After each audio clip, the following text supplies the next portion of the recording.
The book is on talent management. Talent has been around in organisations forever. What the book is trying to do is look at it in the modern context. Organisations are increasingly concerned with talent. In fact, the way I'd put it is that organisations are now increasingly talent-driven. Organisations face a choice. You can either treat your people as special, you know, the top 3%, they're special. We'll invest everything in you. This is where talent rests. But what came out of our research, and when I think our writing the book, has been actually talent can also be an inclusive element of how an organisation runs. The whole issue is, how do you get that talent out of people? When companies want to kind of improve performance or maximise their resources, the crazy thing is, often the talent is in their organisations.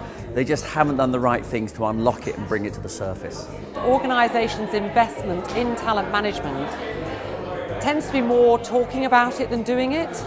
But for me, engagement looks to me to be a critical factor in talent management. You know, if you're going to get the best out of your people, engagement really, really matters. Why? Because that is how performance changes, right? And that performance and engagement are so closely linked now that if you don't understand that, you're in a state of denial. You've got to be the listening manager. You have to listen to your staff, your employees, you know, your co-workers.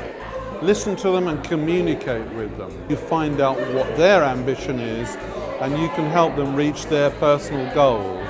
When people feel engaged and they feel like they want to be somewhere and they feel like they're valued and that they are given the time and the space to do what they do really well, that's when good things happen.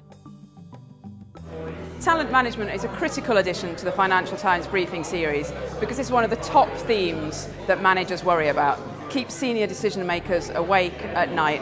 What are they going to do to recruit, retain and develop talent? I think this particular book on talent management is refreshing because it takes rather an innovative approach, and instead of focusing on what you can do with your top 5%, it looks holistically at a workforce, takes a very inclusive view of talent management and shows how you can develop all of your people to achieve their potential. Talent management is all about getting the best out of people. That's the whole essence of it. You've got to be able to see who people are, really get to know your people, and then try all sorts of different ways that aren't rocket science. Really anybody can do it to absolutely release their ultimate performance. Companies like Maynard, Leigh, I think, can help people doing that. They can coach managers, they can allow managers to practice the sort of skills needed to unlock the potential of their people.